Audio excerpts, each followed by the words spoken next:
I spent 40 years building something out of nothing. No investors, no family inheritance, just a pair of tired hands, a borrowed fryer, and the smell of onions in my clothes for 2 decades straight. Every square inch of those kitchens at LAX carries my fingerprints. And yet on the day my only son got married, I stood behind a swinging door in an apron watching someone else smile beside him like they had earned all of it.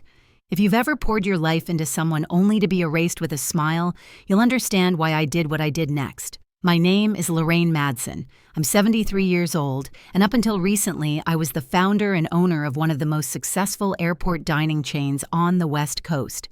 It didn't start out glamorous. I was 29, broke, and recently divorced when I took a job serving coffee at a newsstand inside Terminal 5. The job paid just enough to keep me and my son fed, but I noticed what no one else seemed to see. Travelers didn't just want fast food. They wanted warmth. Something real, something that reminded them of home. I started with a food cart, just soups and sandwiches. I cooked in my apartment and wheeled it into the employee hallway before sunrise. Eventually, the terminal manager let me rent a proper corner. I named it after my grandmother, Elise. It grew. One spot turned into 3, then 5. By the time I turned 60, I had a team of 80 employees across multiple terminals. We served fresh meals to thousands every day. But more than that, we became a place people trusted families, heading off to funerals, couples flying out for honeymoons, soldiers passing through. We fed all of them, and every step of the way, I brought Jeffrey along. He was my only son. I used to sit him on a crate near the prep sink while I rolled dough. When he was old enough, he handled the register. Later, I paid for his business degree, hired him as an intern, promoted him to operations manager. By the time I stepped back, he was running day to day without needing me in the room. It was what I wanted, what any parent wants, to pass something down to build a legacy. I thought I had done it right. I thought I had raised someone who understood not just how the business worked, but why it mattered. I didn't know then how wrong I was. The invitation arrived on a Thursday morning.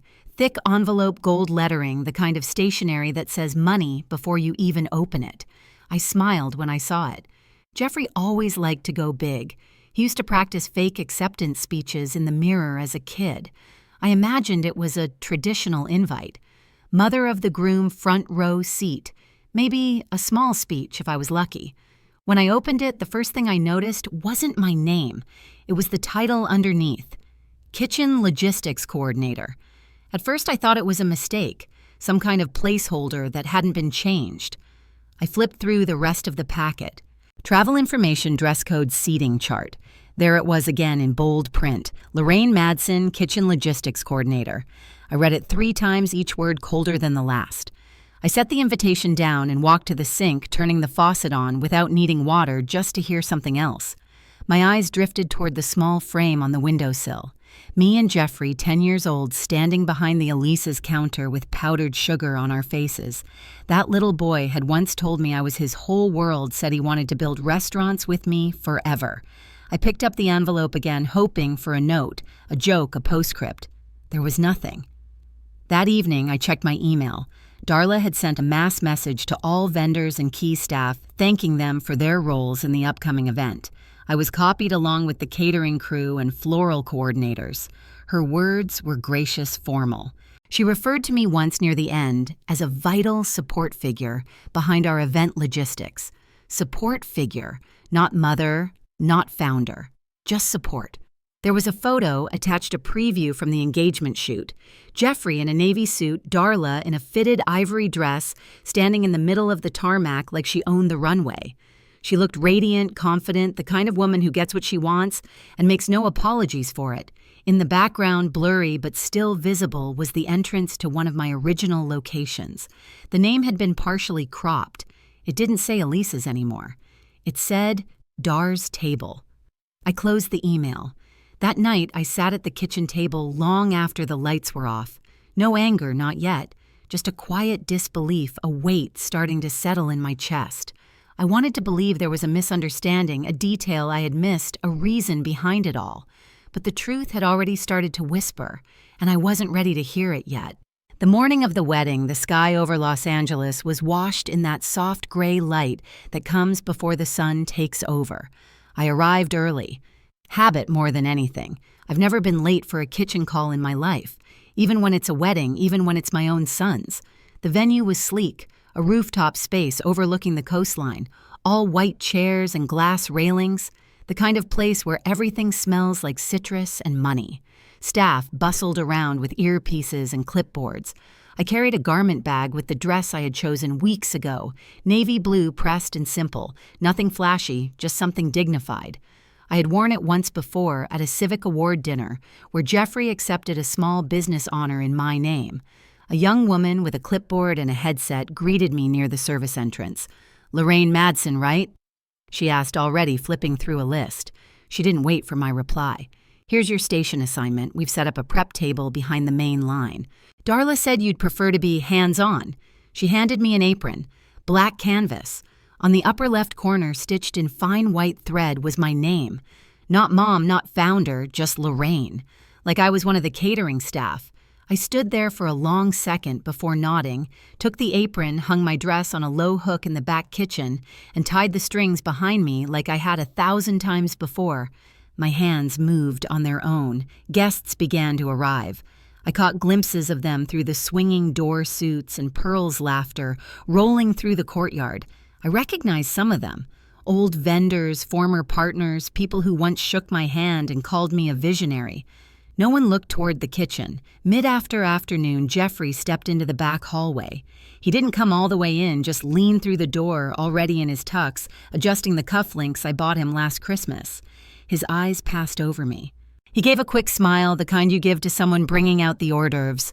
Then he was gone again. No words, no thank you, not even a nod. An hour later, the ceremony began. I listened to it from the prep sink. Darla's voice carried louder than the rest. She sounded polished, practiced. She thanked everyone for being there, for supporting their journey. She named vendors, designers, mentors. She paused briefly before adding, "And of course to our kitchen logistics lead, Lorraine, who made today's coordination seamless." Applause followed. Not for a mother, not for a legacy, for a staff role. I didn't cry. Not then. I just kept wiping down the cutting board, breathing in slow, steady rhythms like I had trained myself to do for years. It wasn't the work that hurt. I've always loved the work. It was being invisible in a room I helped build, a room where my son stood at the center, and I wasn't even in the frame. And for the first time, I wondered if I ever really had been. By late afternoon, the kitchen had quieted into a rhythm. The appetizers were done, the main course lined up. I wiped my hands on the same apron that now felt less like a uniform and more like a curtain drawn between who I was and who I had become. I stayed in the back, moving quietly between prep trays and storage like a shadow. From where I stood, I could see a narrow sliver of the reception through the swinging door. Candles lit the edges of the patio. White string lights crossed overhead like stars that had come down for the occasion. Guests were smiling, drinks in hand, the kind of joy that floats when the music is just right and no one's watching the clock. Then Jeffrey stood to make a toast. He held his glass high, his other hand resting gently on Darla's lower back. His smile stretched wide as he addressed the crowd. He thanked the planning team, the vendors, the decorators. He even joked with the photographer who had apparently lost the lens cap twice that day. Laughter bubbled around the courtyard, but he never mentioned me, not once. I leaned slightly forward to hear better. My hands stayed busy peeling the corners of a napkin, the motion steady, like my mind needed something to keep it from breaking open. Then the photographer called out for the family photo. I stayed behind, assuming they meant Jeffrey's side, Darla's side, grandparents, siblings. But something tugged at me, and I stepped closer to the hallway just enough to see them line up near the floral arch. Jeffrey's arm around Dar, her parents flanking one side, his old college friends behind. Even a few of my former business partners were there, but I was not. I looked around, wondering if someone had asked for me, if there had been a glance toward the kitchen. Nothing. Just then, someone opened the walk-in freezer. The door swung wide and a burst of light caught the reflection in the metal wall. It was the group photo frozen in the mirrored surface. A flash smiles all of them together, And in that reflection at the very edge was me alone in the back apron on hands at my sides watching. That moment stayed still inside me. I returned to my station, laid a clean towel over the prep area, and stood there as the music shifted into something soft and slow. A love song from years ago. One Jeffrey used to sing in the car when he was little, holding my hand at red lights like it was the only thing keeping the world in place. Now there wasn't even room for me in a photograph. I wasn't hurt by the lack of thanks or even the title. What broke me was that he never thought to look for me in the room that I had become invisible, not by accident, but by design, and somehow I had allowed it. The morning after the wedding, I sat at my kitchen table in silence. The air still smelled faintly of lemon oil and roasted rosemary from the leftover trays I had brought home. I hadn't slept. My body ached in places that weren't physical. I reached for my laptop, not out of habit, but out of something else, a quiet itch.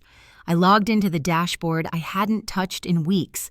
When I handed daily operations to Jeffrey, I told myself it was time that I had earned rest, that trusting him was part of letting go. Now I wasn't so sure. The interface opened slowly, same password I'd used for years. My name still hovered on the corner of the screen, Founder. I clicked into the financials expecting a routine scan. What I found instead stopped me cold. A new expense category had been added. Legacy transition. Under it, a string of transfers had been processed in the last 2 months. Consulting fees, contract restructuring, rebranding materials. I opened the attached documents, all signed by Jeffrey. None of them had my signature. Not a single one required my approval, but they moved funds from primary accounts tied to our oldest locations, the ones we had built with cash and sweat. I scrolled faster, heart, picking up pace. One file caught my eye. A consulting report prepared by a firm I'd never heard of. In it, recommendations for phased legacy dissolution were outlined. A line item read, "Transition founder equity into strategic silent holdings." I kept reading. The term silent holdings meant something very specific. It meant keeping me on paper but stripping my authority. It meant locking me out while maintaining the illusion of inclusion. A legacy ghost. I closed the file and leaned back in my chair. My fingers were trembling slightly, not from fear, from something sharper, a wound I hadn't seen forming beneath the surface. There had been a message last month from Howard, a longtime employee. He had texted a short note. "You sure you want to let go just yet?" I had brushed it off, told myself he was being sentimental. Now I understood. The plan hadn't been spontaneous. It was structured, timed, signed. The wedding had been the last act, not the beginning. The final seal on a shift already set in motion. I opened the old metal drawer beside the desk, pulled out the original articles of incorporation. My name, my authority, still binding for now. But I knew then what I hadn't wanted to believe before. I hadn't just been left out of the photo. I was being written out of the story entirely, and the pen was in my son's hand. I sat with the documents for hours. My eyes scanned the legal language, the line items, the signatures that didn't include mine.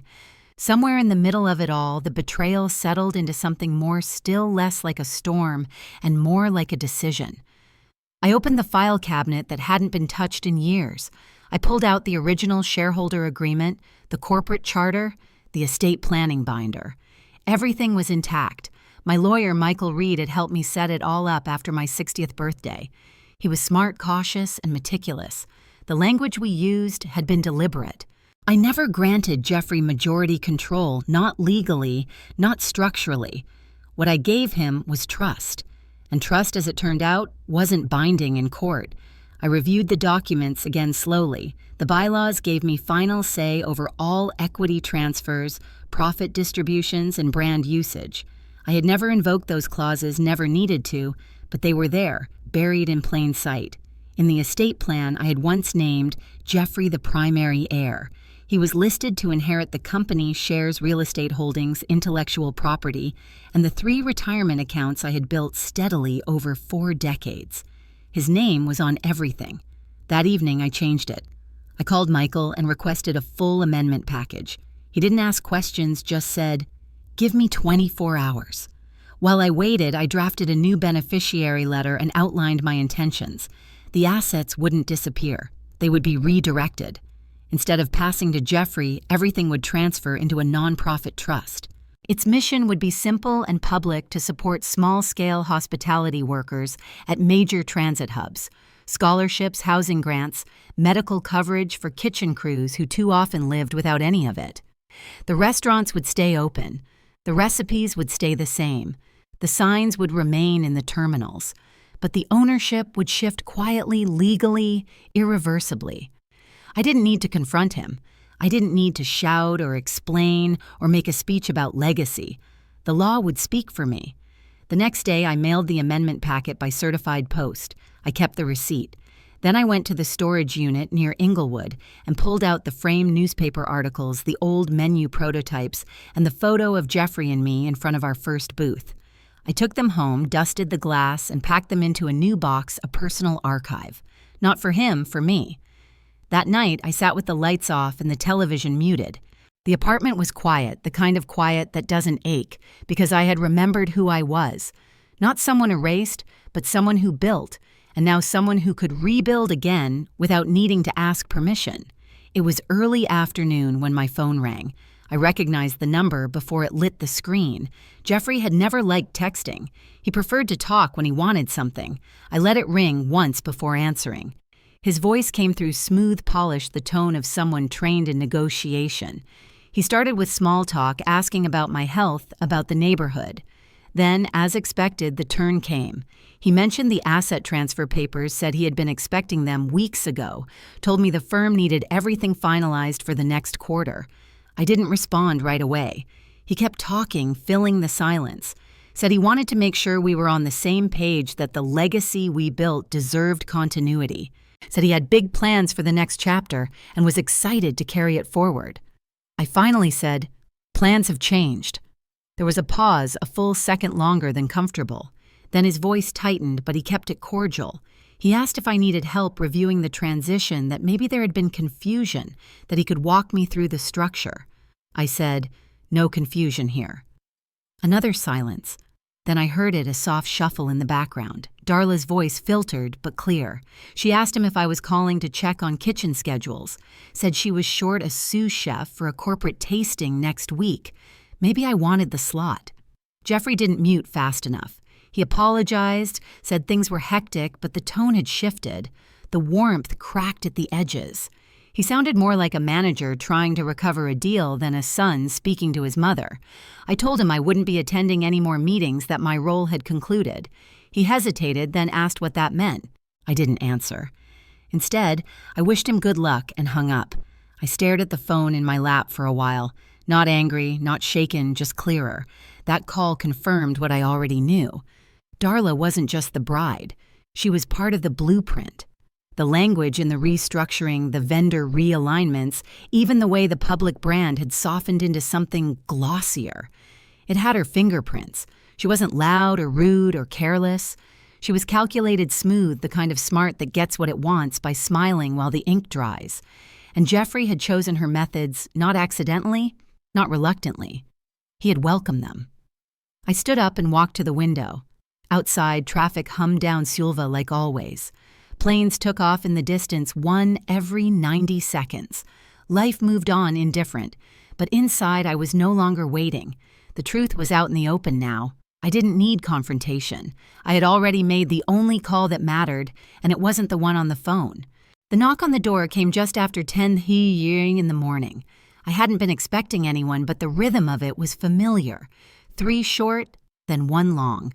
I opened the door, and there stood Howard holding a paper bag in one hand and a small framed photo in the other.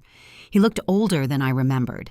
His hair was almost entirely gray now, and the deep lines around his mouth had settled like permanent creases. But his eyes were the same sharp, warm present. I stepped aside and let him in. He didn't say much at first, just placed the photo on the table and the bag beside it.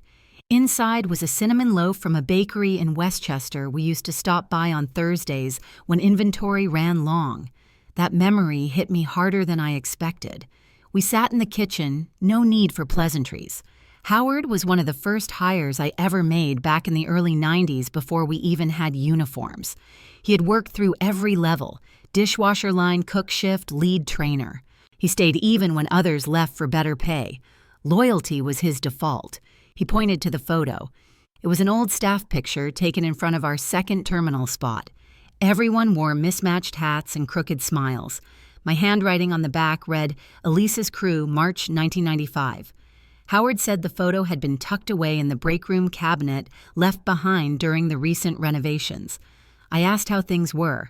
He hesitated, then told me straight.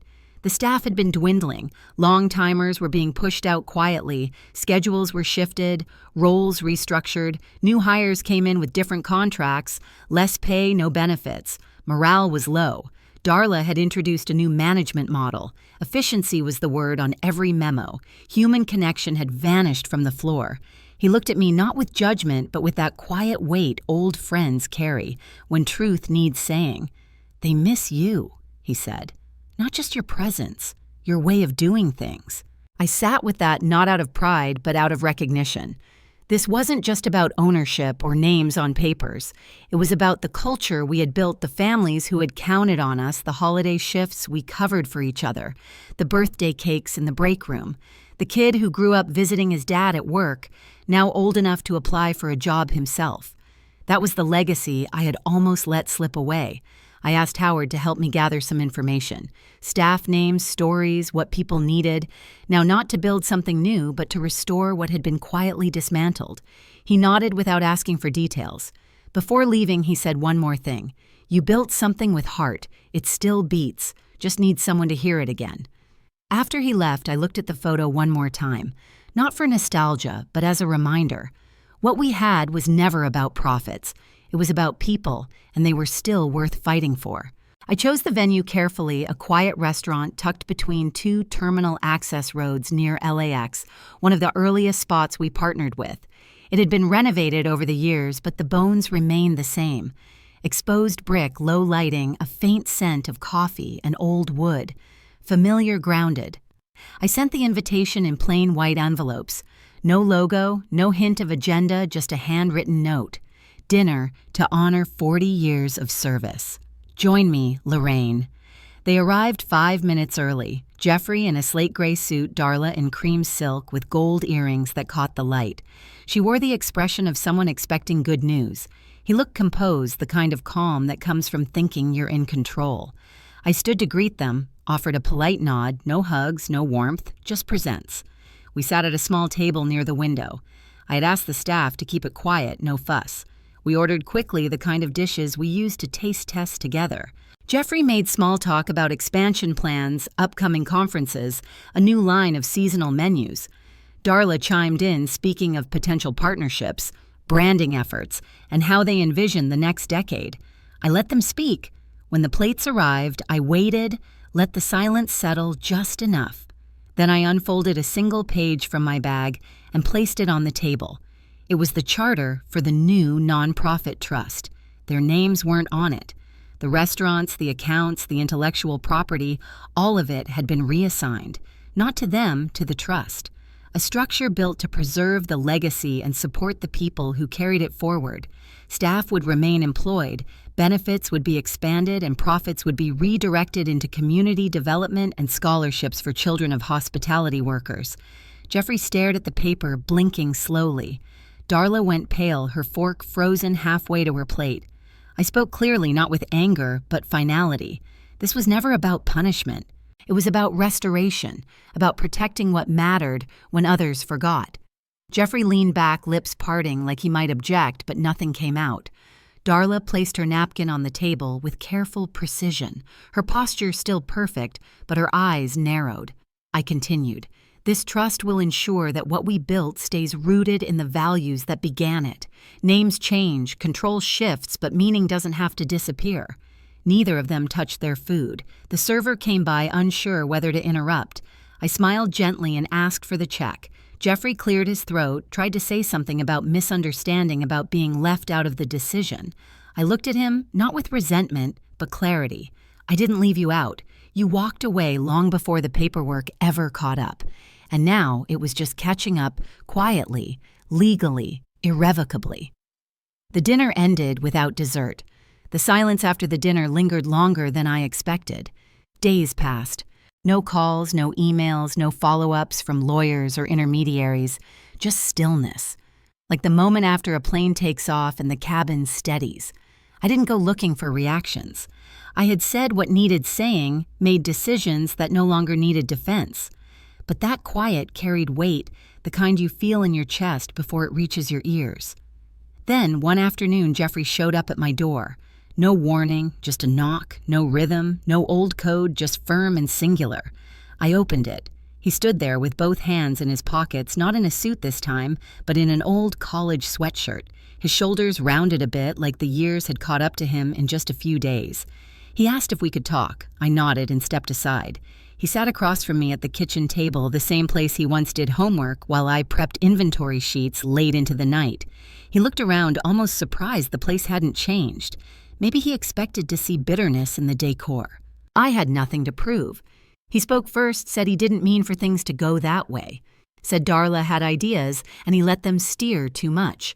That he thought I was ready to step back, that he thought I didn't want to be involved anymore, that maybe he'd misunderstood what legacy meant to me. I listened not to forgive, but to understand the story he was telling himself. He said he didn't know how to fix it. I looked at him, really looked. And in that moment, I didn't see the executive. I didn't even see the little boy who used to fall asleep in the back of the walk-in freezer on long shifts. I saw a man who had built a version of himself that didn't include the parts of me that mattered. I told him the trust wasn't about revenge. It was about remembering who we were before ambition made things complicated, about protecting the people who helped us get here, about making sure the story stayed honest. He nodded. His eyes didn't meet mine. Then he stood. No hug, no grand apology, just a pause at the door. As he left, I said one more thing. You used to hold my hand at the end of the night. No matter how tired we were, no matter how messy the day had been, you always reached for it. That mattered to me. He paused, his back still turned, then walked away. I closed the door gently. There was grief in that moment, not the loud kind, the quiet kind. The grief of letting go of the version of someone you once believed in. Not out of anger, but clarity. Some people grow apart from who they were meant to become, and some of us have to accept that even when it comes with silence. It was the kind of morning where the light barely moved through the curtains, still and gray like the sky had forgotten what color was. I sat at my desk with a cup of weak coffee and an old legal pad I had saved for years, the kind with faint blue lines and the smell of dust and ink. I opened the top drawer and pulled out a folder I hadn't touched in nearly a decade. Inside were papers I'd written back when I first drew up the estate plan, full of crossed-out names, margin notes, and arrows that had changed direction more than once. There were drafts of letters, too, one to Jeffrey, one to the team, one to myself. I unfolded the one addressed to me. It was written in a firmer hand from a time when I thought legacy meant making sure my son never struggled. Back then, I believed success was something you passed down in neat packages, a name on a building, a signature on a check, a seat at the table. But now I knew better. Legacy wasn't about blood or inheritance. It was about how you used your power to hold space for others, to give more than you took, to leave something behind that helped people breathe easier. So I took out a fresh page and began writing again. This time, I wrote slowly with care. I wrote to the people who had stood in my kitchen on Christmas morning when the ovens broke down, to the ones who covered shifts when someone's child got sick, to the ones who showed up early, stayed late, and treated each other like family. I named them. I wrote that the remaining assets in my name, the pension fund, the last real estate deed, the personal accounts, would be divided among them, structured legally, cleanly, fairly, not for show, but because they earned it. I wasn't choosing them over Jeffrey. I was choosing what felt right. These were people who didn't just build my business.